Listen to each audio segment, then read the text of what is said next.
History shows us that moments of crisis are not just endings, they can be beginnings. Take, for example, the Renaissance, for which our channel is named. The Renaissance came after a dark age, an era of chaos, plague, and uncertainty. Yet out of that turmoil, people rediscovered wisdom, art, and philosophy. What if we are at the beginning of our own Renaissance? The Renaissance was not just an era. It was a reawakening, a rediscovery of wisdom, beauty, and intellectual pursuit. To live the Renaissance spirit is to embrace knowledge, to connect the past with the present, and to carry forward the pursuit of truth, not as a burden, but as a calling. This is the challenge and the invitation. The choice is ours. The Renaissance spirit is more than a philosophy. It is an ethos for living, learning, growing, and thinking. It challenges us to engage with history, not as a distant past, but as a living dialogue, one that constantly informs and enriches our present. It is also a responsibility to those who come after us, to the future. Will they look back on us as the generation who stood at the threshold of collapse and acted, or as those who failed to see the warning signs? The Renaissance was an awakening, the Enlightenment, a reckoning. And now we stand at the precipice of our own age of decision.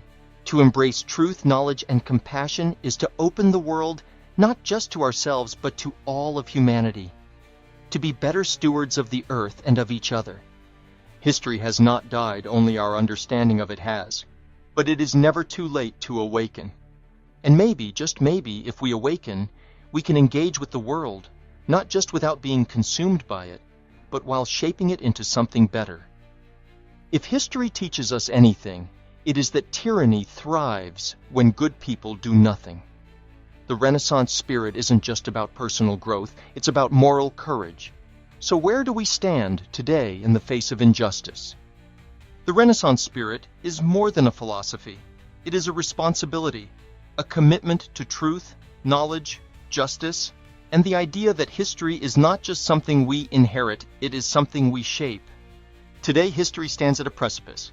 A world order built on cooperation, democracy, and shared humanity is under siege by war, by authoritarianism, by those who see power as an end rather than a duty. From Ukraine to Gaza, from Greenland to Canada, from Mexico to Panama, we are seeing, in real time, the struggle between those who seek progress and those who seek control.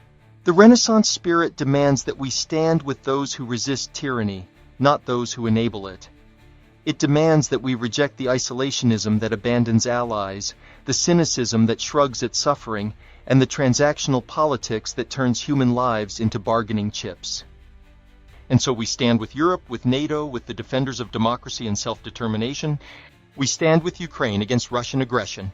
We stand with the people of Gaza, whose lives cannot be reduced to a political equation. We stand with Greenland, Canada, Mexico, and Panama, nations bound to us by history, geography, and shared humanity. We stand against those who believe might makes right, against those who would rather divide than unite, and against those who mistake cruelty for strength. The Renaissance spirit is about awakening not just to knowledge, but to responsibility. History does not write itself. It is written by those who choose to act. And so we must act. President Zelensky, we see you, we hear you. Please forgive us. I didn't vote for the ones who lost their tempers. I'm sorry you had to sit there, a man under fire, keeping your composure, while two grown adult men had a temper tantrum like little babies with dirty diapers. They don't deserve the dignity of the Oval Office. History will judge the choices of leaders and the silence of those who enabled them. Speaking of which, do you want some homework? Watch either of these or both.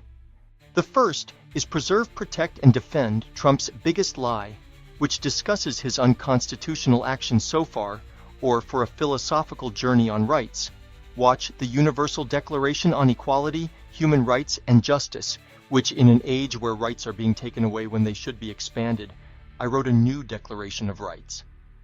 Watch it and let me know if you agree with the extra protections we all deserve. Or if you're really hyped, watch my videos on organizing, civil rights, and what the Democratic Party and America need to do next. Thanks for watching. Please subscribe, share, and talk to me, folks. What do you think?